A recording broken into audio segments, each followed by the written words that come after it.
Hellore ja hellätunteet ja tervetuloa uuden videon pariin. Tää video on kahvihetki-video. Mä ajattelin, että mä tässä videossa vähän esittelen itseäni.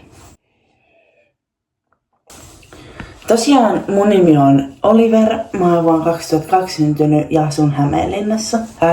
Mun lempivärit on musta, valkoinen ja sininen. Tällä hetkellä mä en harrasta mitään, mä käyn kuntosalilla ja haluaisin aloittaa ratsastusharrastuksen uudelleen, mutta kun en ole saanut aikaiseksi aloitettua uudelleen. Mä oon todella eläinrakas ihminen ja oon ajatellut, että jossain kohtaa voisin hommata itselleni koiran.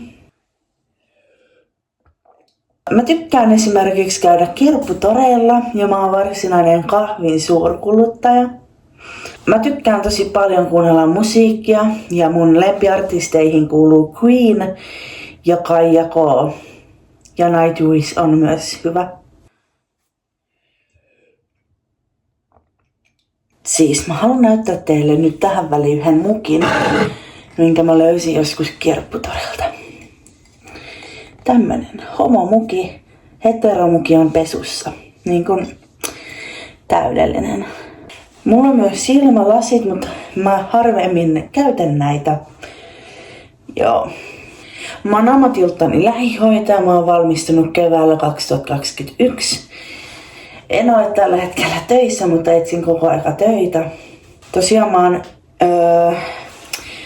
käynyt mielenterveys- ja päihdetyön osaamisalan silloin, kun opiskelin lähihoitajaksi.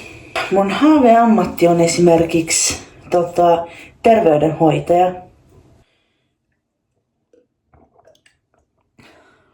Mun lempisarjoihin kuuluu Supernanny Suomi, Syke ja Suomen huutokauppakeisari. Lempileffoja on Harry Potterit.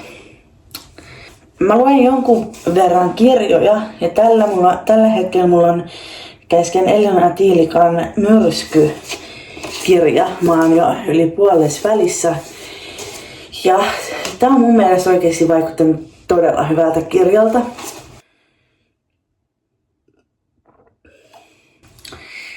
Siis mä olen oikeesti niin kun todellakin jouluihminen.